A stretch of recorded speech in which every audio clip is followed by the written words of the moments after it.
สวัสดีจ้าเพื่อนๆมื้อนี้แววสิมาพาแก้ไขคลิปหน้าปกบ่ว่าสิเป็น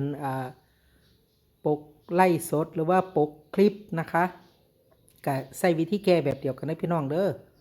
แต่ว่าคลิปนี้แววสิมาพาเฮ็ดแก้ไขคลิป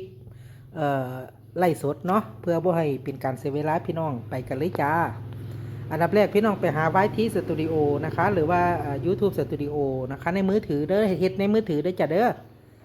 แต่เข้าไปที่ YT Studio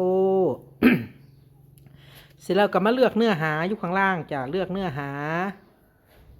แล้วก็เลื่อนอันข้างบนมันสิเป็นวิดีโอสั้นเนาะแล้วก็มาเลื่อนมาที่ตรงไล่สดนะคะแล้วก็กดไปที่ดูทั้งหมดนี่นะคะคือคลิปไล่สดของเฮาเอ่ออันคลิปไล่สดตัวที่1กับตัวที่2ของแววนั่นพี่น้องเห็นบ่ครับว่าปกมันเป็นตัวเดียวกัน ที่นี่แววจะพามาแก้ไขนะคะรูปปกตัวนี้แหละเนาะจะแก้ไขด้วยวิธีการหารูปถ่ายจากข้างนอกมาใส่ก็ได้นะคะหรือว่าจะเอารูปคลิปในไล่สดนั่นมาเปลี่ยนเป็นรูปปกโปรไฟล์ของเขาแบบนี้ก็ได้คือกันในนี้แววจะในตัวอย่างเมื่อนี้แววจะเปลี่ยนรูปปกที่อยู่ในคลิปไล่สดของเขานะคะแต่เข้าไปในคลิปวิดีโอจ้ะแต่เข้าไปเสร็จปั๊บพี่น้องเห็นปากกาอยู่ข้างบนบ่จ้ะนั่นแต่เข้าไปที่รูปปากกาแต่เข้าไปที่รูปปากกาจ้ะเสร็จแล้วก็ตรงกรอบรูปวิดีโอของเขามันจะมีปากกาอีกตัวหนึ่งให้พี่น้องแต่เข้าไปตรงนี้จ้ะแต่เข้าไปเลยเห็นบ่คะข้างล่าง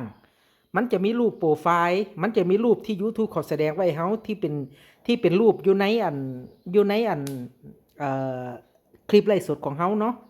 เฮาก็เลือกรูปใดรูปหนึงก็ได้จ้ะใน3รูปนี้หรือว่าเฮาจะเอารูปที่เฮาถ่ายไว้ในมือถือเฮาก็กดไปที่เปลี่ยนนะคะแต่ของแววจะเอารูปอยู่ในไลฟ์สดเลยเฮาก็กดเข้าไปเลือกรูปใดรูปหนึงใน3รูปนี้จ้ะเอารูปที่มีอันบนนี่ก็แล้วกันนี่หลังจากเขาแต่เลือกรูปได้แบบนี้แล้วเขาก็กดเสร็จสิ้นนะคะกดเสร็จสิ้นแล้วก็อย่าลืมมากดบันทึกอีกเทื่อนึง